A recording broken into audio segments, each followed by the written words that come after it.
Oui, donc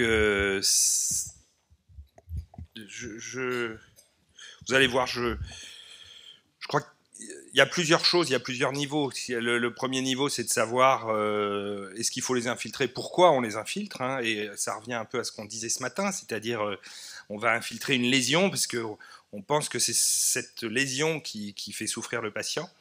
Et puis il y a une autre actualité qui est, et c'est sur la fin, on en discutera ensemble, et j'ai quelques slides là-dessus, sur les, les potentiels effets secondaires des infiltrations, avec, vous savez, quelques publications, notamment françaises, sur les effets, notamment neurologiques. Donc on va surtout parler de la première partie. Donc j'ai mis un titre qui est un peu... c'est un peu de la provocation. Hein. Est-ce qu'il faut continuer à infiltrer les patients donc, qui ont soit une lombalgie, soit une lombosciatique? D'abord, je voulais vous montrer ce papier, mais je pense qu'un certain nombre, vous le connaissez. C'est le papier du Lancet de 2012. C'est une étude qui est faite par l'OMS, qui est faite à peu près tous les 20 ans pour évaluer en fait l'état de santé de la population mondiale. Et donc, les couleurs, là, c'est l'état de santé de la population mondiale. Je vais vous expliquer, en fait, comment interpréter et comprendre cette slide. À gauche, ce sont les hommes, et à droite, ce sont les femmes. Vous voyez ici, oui. Ici, c'est l'âge de la naissance jusqu'à 90 ans, donc de la naissance jusqu'à 90 ans. Et toutes ces couleurs, en fait, c'est des domaines de la médecine qui expliquent le handicap de la population mondiale pour un âge donné. Okay, donc si on prend par exemple ici, on est 25, 29 ans, vous voyez que c'est plutôt le domaine médical des maladies rouges, après je vais vous dire ce que c'est, qui explique une grande partie du handicap de la population mondiale. Et en fait, de quoi on s'aperçoit, c'est qu'il y a quand même deux grandes couleurs, c'est le rouge et le vert. Le rouge, c'est quoi? C'est les maladies psychiatriques, essentiellement. Et le vert, ce sont les maladies musculo-squelettiques. Et donc, vous voyez que la première cause du handicap de la population mondiale, hein, c'est fait dans près de, je crois, 182 pays. Donc, c'est pas du tout, c'est pas les États-Unis, la France ou le Maroc, pas du tout. Il y a quasiment tous les pays. Vous voyez que jusqu'à l'âge de 40 ans, ce sont les maladies psychiatriques qui sont les maladies les plus handicapantes, et après 40 ans, ce sont les maladies musculo-squelettiques. Ce qui peut nous aider d'un point de vue politique pour aller voir nos autorités de santé pour leur demander de l'argent. Et puis quand on regarde en fait en France, mais il n'y a pas qu'en France, les deux domaines où on a le moins d'argent aujourd'hui, ce sont les maladies psychiatriques et les maladies musculo-squelettiques. Si on compare par exemple ça aux maladies infectieuses, aux maladies métaboliques, donc au diabète, aux maladies cardiovasculaires. Or, vous voyez que ce sont quand même des maladies donc très handicapantes. Et ensuite, une autre slide de cet article, ce qui est très intéressant, c'est qu'ils ont fait un classement en fait de la maladie la plus handicapante jusqu'à la maladie la moins handicapante dans la population mondiale. Et vous voyez que la maladie la plus handicapante, elle est en haut là, c'est le back pain. Donc c'est tout ce qui est rachis. Et je le rappelle, ça n'est pas uniquement fait en Europe, aux États-Unis, en Amérique du Nord. Pas du tout. C'est fait dans tous les pays. Parce que c'est vrai qu'il y a une quinzaine d'années, souvent on disait bon, la lombalgie était. J'ai même moi entendu ça parfois que la lombalgie dans les pays subsahariens n'existait pas, quoi, parce que c'est pas leur problème. C'est pas vrai du tout. Ils ont autant de problèmes avec les lombalgies que nous au Maroc ou en Espagne ou en France. Ce que je veux dire, c'est que c'est pas du tout une maladie de pays surdéveloppés. À un moment, on disait que c'était ça.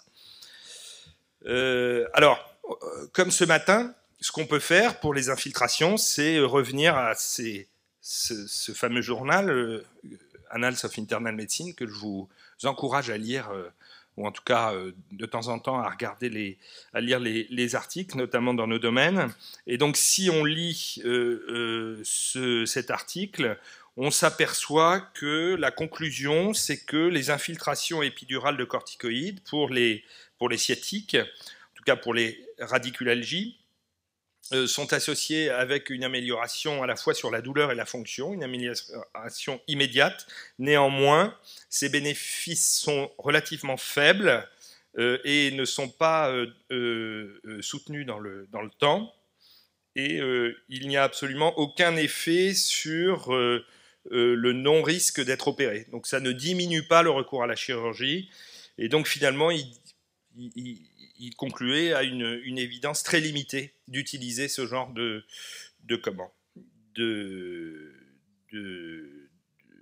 procédure, c'est-à-dire les infiltrations, chez les patients donc, ayant une lombo-sciatique ou une lombalgie.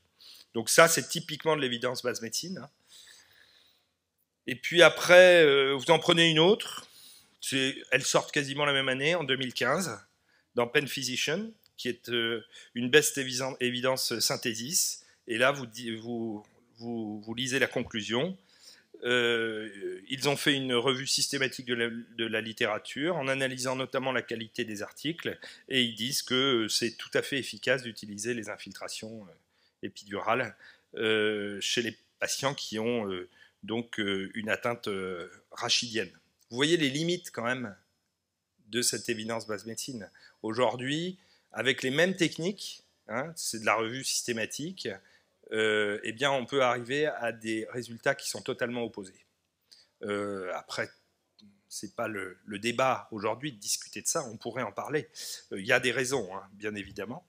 Une des raisons, par exemple, c'est cet article a fait sa méta-analyse en ne sélectionnant que les articles de bonne qualité. Donc déjà, ça permet quand même d'avoir quand même des résultats beaucoup plus fins et probablement beaucoup plus proches de la réalité.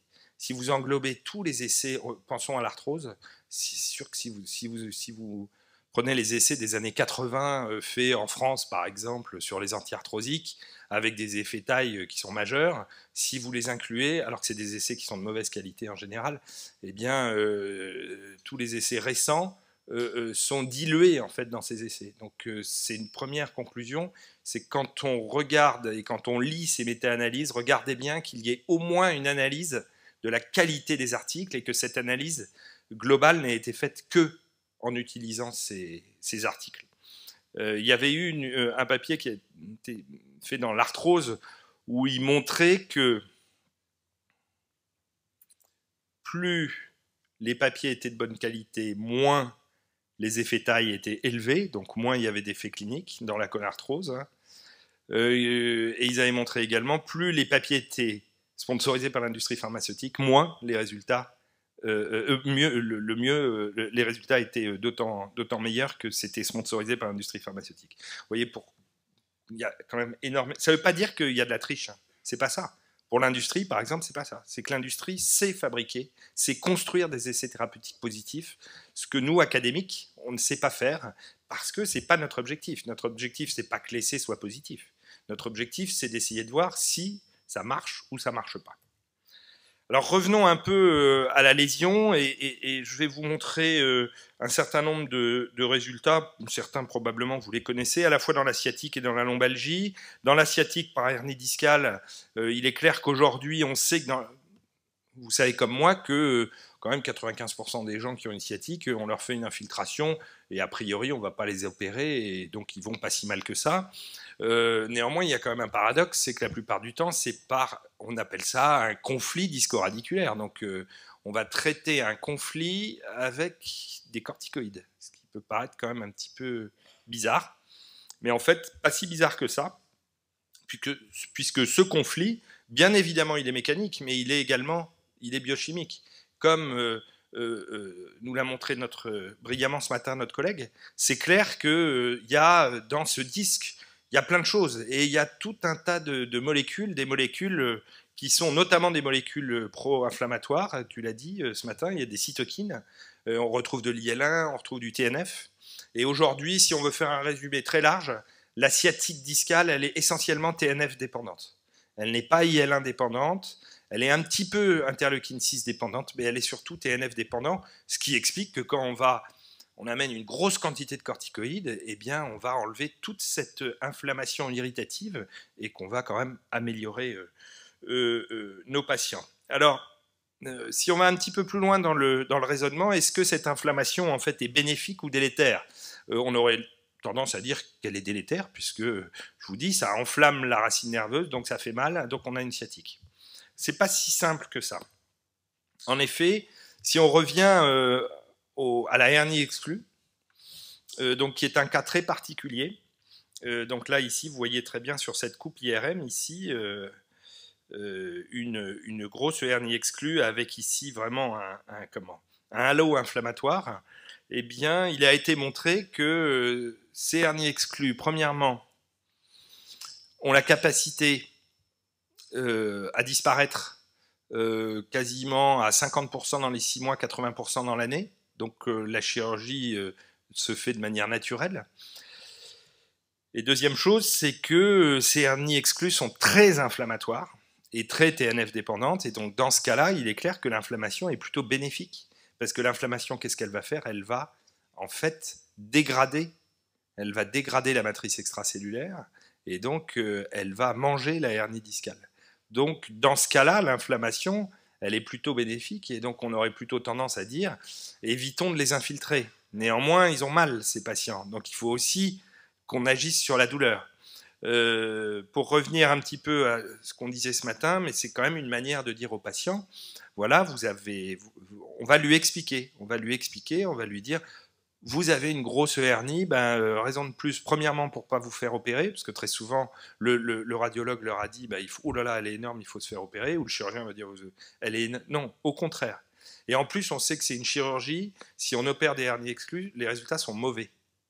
Pourquoi ils sont mauvais? Parce qu'on opère dans un climat très inflammatoire, et donc après, il y a une réaction inflammatoire chronique type fibreuse, en fait, qui est très très importante.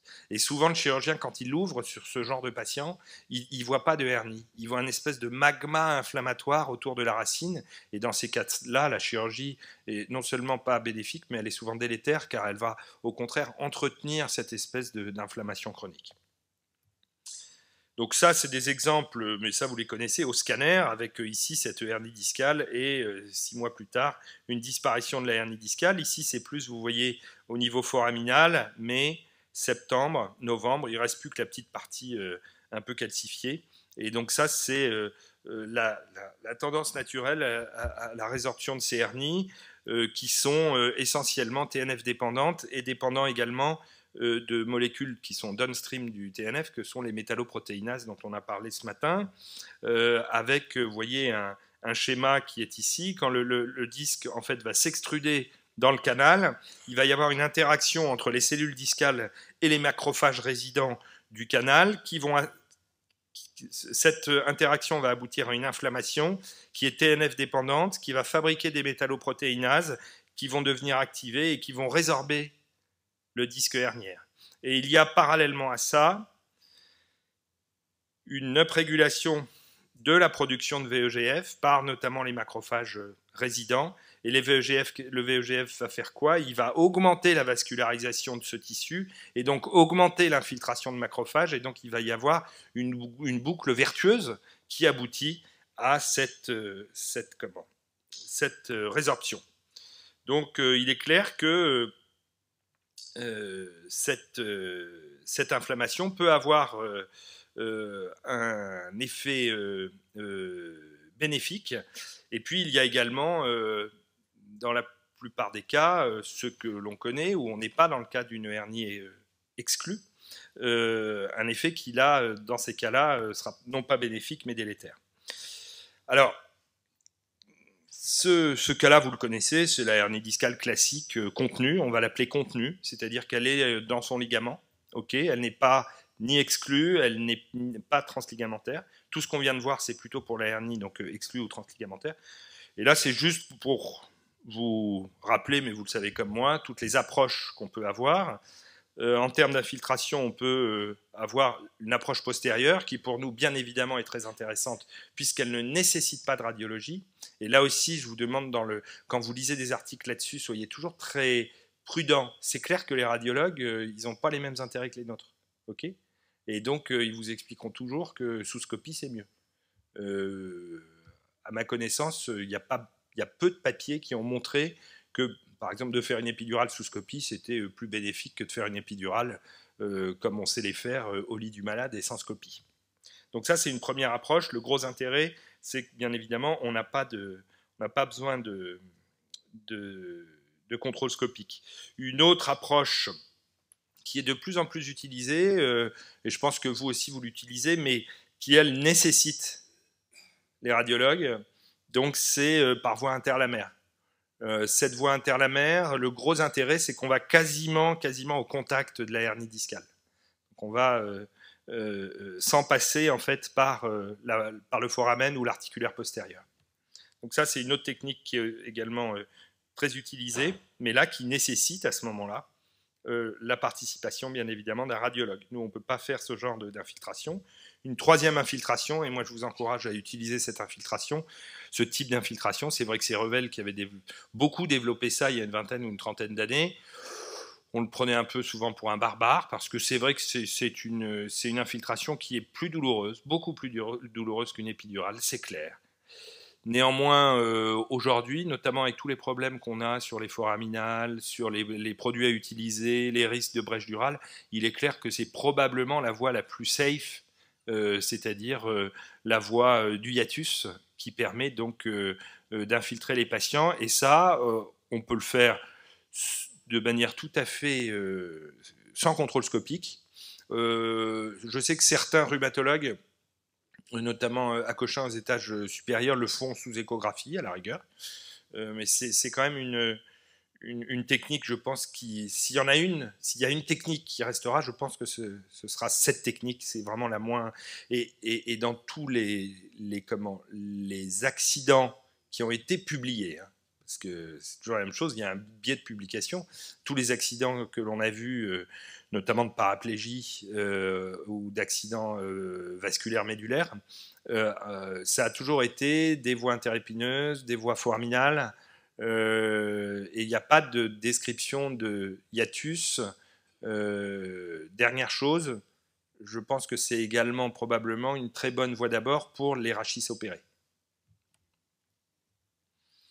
Et ça, c'est le quatrième type d'injection les plus utilisées, ce sont les infiltrations donc foraminales cette fois-ci, et là qui nécessitent également un radiologue. Donc nous, il nous reste quoi? Il nous reste en fait l'épidurale classique par voie interépineuse, ou alors le hiatus, soit à l'aveugle, soit avec l'aide d'une échographie. Et le dernier message, c'est que a priori, la voie d'abord la plus safe, c'est la voie du hiatus. Donc on était dans le bon quand on faisait ça. Pour ce qui est de la lombalgie, je vous en ai parlé tout à l'heure, c'est tout ce qui est modique, et je vais vous montrer quelques résultats. Donc là, vous voyez très bien le modique typique avec l'hyposignal ici en T1 et l'hypersignal au niveau des plateaux vertébraux, avec il reste une hauteur discale. Okay, c'est clair que là, on a envie d'infiltrer le disque, et donc c'est ce qu'on fait maintenant. Le conseil que je peux vous donner, c'est que on est d'autant plus brillant qu'on est plutôt dans des disques hauts, c'est-à-dire L3, L4, L4, L5. Plus on va vers L5, S1, moins on a des résultats satisfaisants. Pour une raison simple, c'est qu'en L5, S1, le modique, très souvent, il est très mécanique. C'est souvent un œdème osseux, un peu comme ce que l'on peut voir dans la gonarthrose, vous savez, avec l'œdème médulaire, le bone marrow œdéma. Donc ça, c'est typiquement donc un tradiscal, et là, c'est clair, là, on ne peut rien faire, hein, c'est au radiologue de s'y mettre. Donc ça, c'était le premier papier qu'on avait publié il y a maintenant quasiment une dizaine d'années, où on montrait que plus le modique était inflammatoire, c'est-à-dire de gris vers le bleu étant le plus inflammatoire, le gris le moins inflammatoire, plus l'infiltration de corticoïdes avait un effet à 1 mois, avec un effet qui était assez spectaculaire, vous voyez, mais un retour ensuite quasiment à la normale à 3 et 6 mois. Donc ça, c'était un essai ouvert, hein, c'était pas un essai contrôlé. Néanmoins, c'est à peu près le même profil que ce qu'on observe dans l'infiltration de corticoïdes dans la gonarthrose, hein. c'est le même genre d'effet. Et d'ailleurs, on le propose avec la même, je dirais, le même objectif, c'est-à-dire d'essayer de passer cette phase congestive, on appelle ça congestive dans le genou. Certains dans le rachis aussi appellent cette discopathie congestive, un peu par analogie, bien que les analogies s'arrêtent là, parce que vous savez comme moi que dans le disque, et on l'a vu ce matin, une grande différence avec les articulations, c'est qu'il n'y a pas de tissu synovial. Donc c'est quand même beaucoup, beaucoup, beaucoup moins inflammatoire, même si ça l'est. Et donc là, c'est ce que je vous ai montré ce matin avec l'extinction du signal. Donc vous voyez, c'est une discographie ici, donc du dernier disque mobile. Et ce que l'on utilise, c'est de l'hydrocortensil. Bien évidemment, on en a parlé ce matin, j'en ai parlé avec certains collègues, c'est pas de l'hexatrione, hein. Vous vous souvenez du drame de l'hexatrione il y a à peu près une trentaine d'années, où il y avait, ça avait induit notamment des calcifications intradiscales et qui récidivaient. Pourquoi? En fait, le pouvoir inflammatoire entre l'hexatrione et l'hydrocortensil, c'est le même, hein. Ce qui change, c'est le véhicule. Le véhicule de l'hexatrione a une demi-vie qui est beaucoup plus longue, et donc le produit résidait beaucoup plus longtemps dans le disque, et ça entraînait en fait des métaplasies cellulaires qui se mettaient à fabriquer soit de l'os, soit des cristaux. Et puis en bas, je vous ai mis le papier dont on a déjà parlé 2 fois ce matin. C'est celui qu'on a sorti dans l'Annals of Internal Medicine il y a quelques mois, et où on montre qu'une injection de corticoïdes permet une amélioration transitoire, clairement, à 1 mois, et une amélioration cliniquement pertinente. Et malheureusement, ensuite, à 6 mois, on revient à l'état initial comme dans le placebo. Là où on peut se poser des questions, c'est quand même, c'est exactement le profil que je vous ai montré sur la première étude qu'on a faite, qui était une étude simple, ouverte. Cet essai, ça a duré 10 ans, c'est très long, très cher. Et vous voyez qu'en fait, on a trouvé quasiment la même chose. Donc ça aussi, au-delà du sujet d'aujourd'hui, il y a des gens, notamment Philippe Raveau, qui travaillent beaucoup là-dessus, d'essayer de trouver des nouveaux designs d'essais thérapeutiques pour que ce soit beaucoup plus simple et beaucoup plus proche de ce qu'on fait tous les jours. Alors pour tout ce qui est effets secondaires, voilà le papier français en 2010. Donc c'est le papier de Marc Vibier et de Jean-Denis Laredo, qui avait fait grand bruit. C'est ce papier où il montrait donc il y avait 5 cas en fait de paraplégie compliquant des infiltrations spinales. Le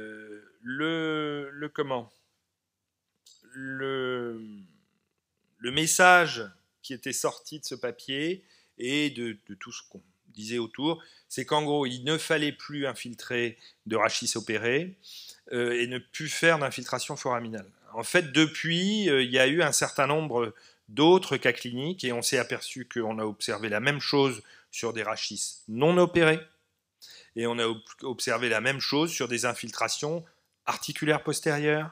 Donc on est loin du foramen dans ces cas-là, hein, et on pense qu'on est quand même contenu, donc on est tranquille. Donc on en a vu avec des infiltrations articulaires postérieures et des infiltrations épidurales. Donc aujourd'hui, on est probablement plus vers... faisons attention en tout cas pour les rachis opérés, parce que c'est vrai que la majorité, c'est quand même des rachis opérés.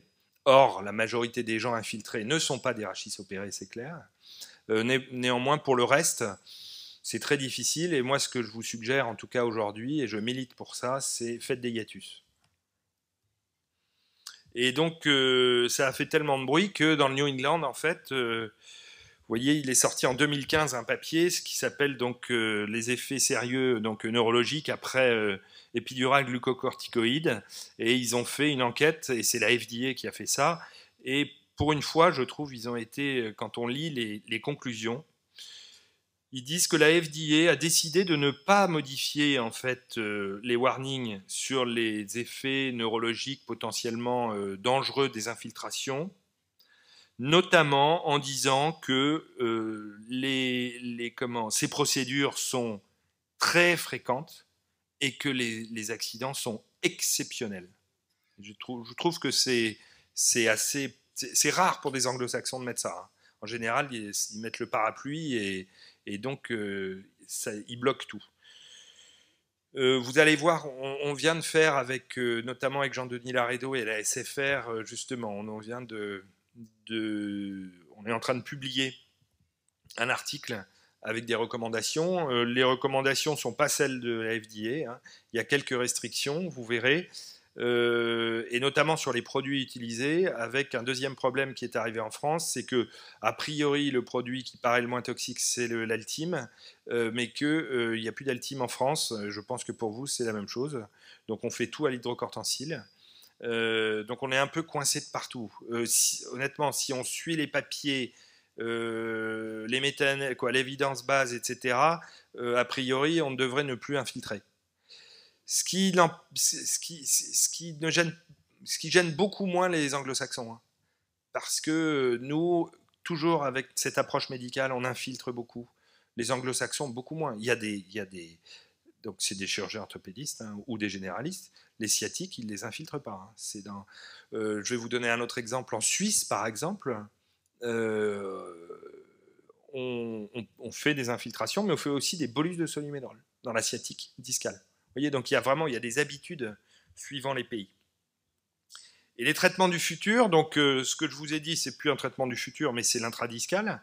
Et puis là, on a